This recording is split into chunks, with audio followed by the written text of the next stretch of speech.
mereka karena sangat yakin inilah laki-laki tersebut, mereka justru sampai mengeluarkan ancaman bunuh, ya. Kalau engkau menolak, ya, pembaiatan yang kami lakukan, kami akan pukul tengkukmu. Itu adalah istilah kami akan bunuh engkau, ya. Jadi diancam bunuh, ya. Itulah sebabnya Al-Mahdi, ya, termasuk menolak untuk dibaiat. Padahal yang memilihnya adalah sejumlah orang yang sudah terlihat dari wajah-wajah mereka ini orang-orang alim, orang-orang saleh.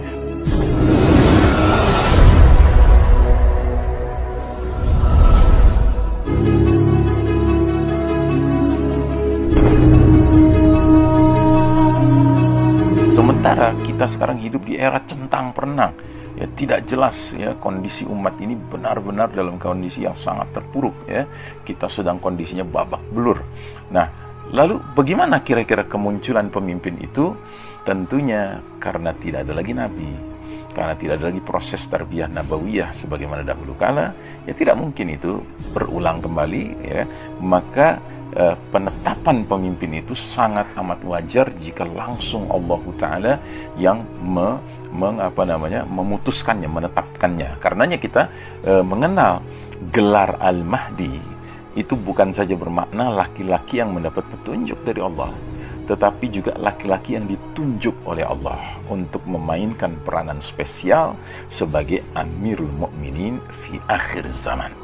Karenanya kalau kita baca hadis-hadis mengenai pembaiatan Al-Mahdi, ya, dia itu berlangsung dengan paksaan, ya. Yubayi'unahu wa huwa karihun. Mereka membaiatnya sedangkan dia dalam keadaan tidak menyukainya, tidak menginginkannya. Jadi dia dibaiat paksa, ya. Lalu siapa yang membaiat mereka? Siapa yang membaiat beliau ini, Al-Mahdi ini? Yang membaiatnya adalah orang-orang yang dipilih langsung oleh Allah, ya, yang terdiri dari jumlah yang kata Nabi mithlu ahli Badar, seperti jumlah pasukan perang Badar, yaitu 313 orang kurang lebih, ya. Dan mereka ini kumpulan orang-orang yang disebutkan dalam sebuah hadis, laisat lahum mana'atun wala adadun wala uddatun. Mereka tidak memiliki proteksi imunitas, ya. Mereka bukan pejabat-pejabat tinggi yang punya kekebalan diplomatik, ya. Mereka bukan kepala-kepala negara, mereka bukan panglima-panglima militer negara-negara tertentu, tidak.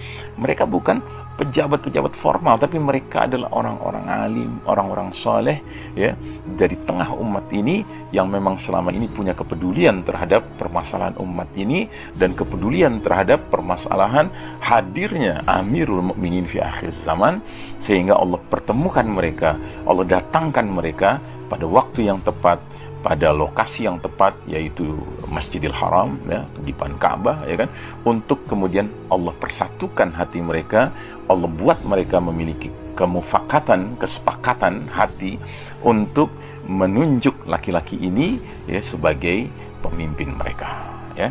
Sehingga dikatakan dalam hadisnya, sewaktu dia akan dibaiat, dia menolak, ya. Lalu mereka karena sangat yakin inilah laki-laki tersebut, mereka justru sampai mengeluarkan ancaman bunuh, ya. Kalau engkau menolak, ya, pembaiatan yang kami lakukan, kami akan pukul tengkukmu. Itu adalah istilah kami akan bunuh engkau, ya. Jadi diancam bunuh, ya. Nah, sekarang pertanyaannya, mengapa dia perlu dibaiat dengan paksaan, ya? Setidak-tidaknya ada dua analisa.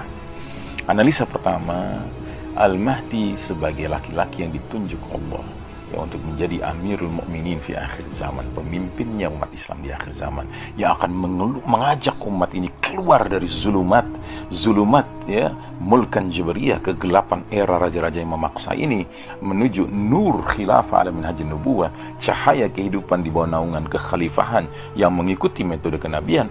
Tentunya dia adalah seorang laki-laki yang beriman, ya. Dan ciri khas orang beriman yang benar imannya adalah dia sadar diri bahwa dia tidak boleh memiliki ambisi kepemimpinan, ambisi kekuasaan, ya.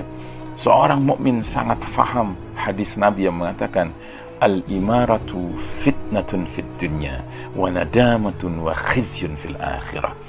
Posisi jabatan itu adalah potensi fitnah di dunia dan potensi penyesalan dan kehinaan di akhirat nanti. Jadi dia menolak karena sadar bahwa Tidak boleh seorang mukmin itu memiliki ambisi kepemimpinan, ya. Beda sekali dengan manusia-manusia produk babak keempat ini. Semua berlomba-lomba, berambisi ingin menjadi penguasa, ingin jadi pemimpin, ya. Dengan cara apapun dia lakukan, kampanye dan sebagainya dia lakukan, ya.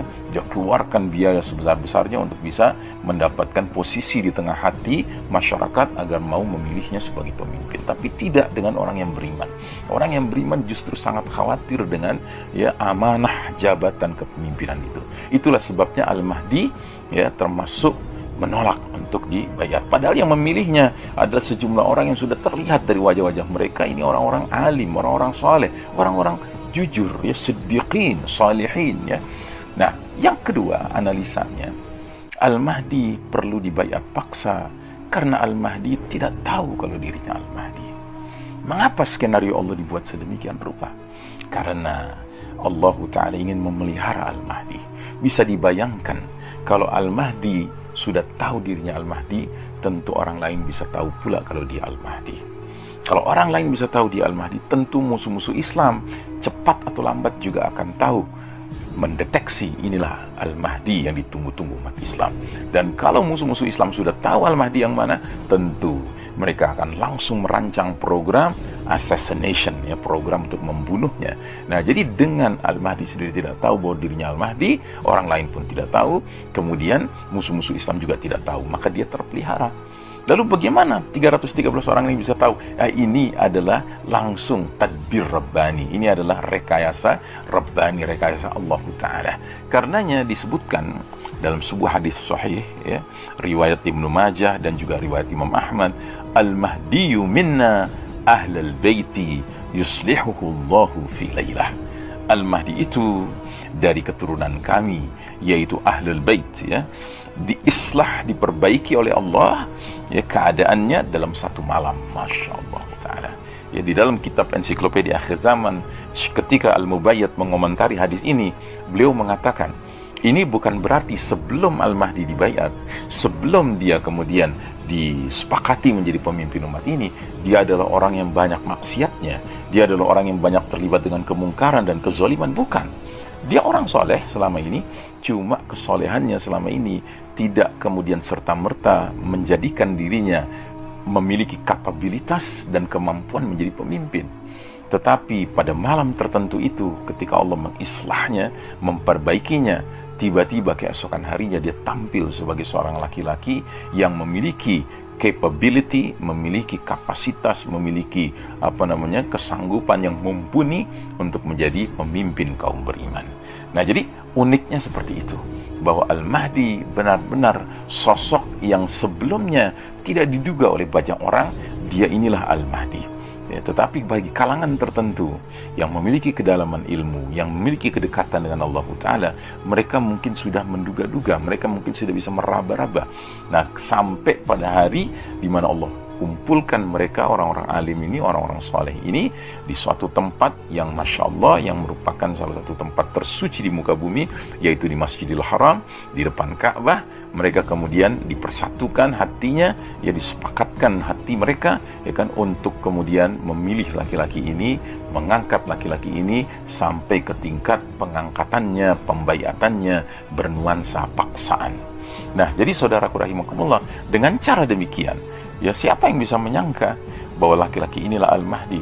Ya, tidak ada yang bisa menyangka. Dan ketika peristiwa ini akhirnya terkabarkan kepada pihak lain, ya, maka serta-merta ada satu pasukan dari arah Syam yang memusuhi Al-Mahdi, ya, dikirim untuk memerangi mereka. Tetapi pasukan ini yang melewati jalur darat, ya, dari arah Syam, sudah melewati Madinah, belum sampai ke Mekah. Di antara Madinah dan Mekah, di suatu wilayah yang mencakup Zulhulaifah, tempat mikot, tempat orang berikhram, ya.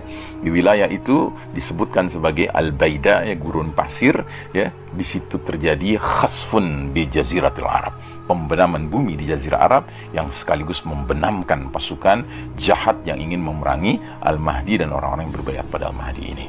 Dan begitu peristiwa pembenaman pasukan ini terkabarkan kepada kaum muslimin di seluruh dunia, serta merta mereka pun menjadi sadar dan yakin Al-Mahdi sudah hadir. Dan ini berarti perintah Nabi sudah berlaku pada pundak setiap muslim, bahkan muslimah. Nabi bersabda, fa idza ra'aitumuhu fabayi'uhu walau habwan ala thalji fa innahu khalifatullah al-mahdi.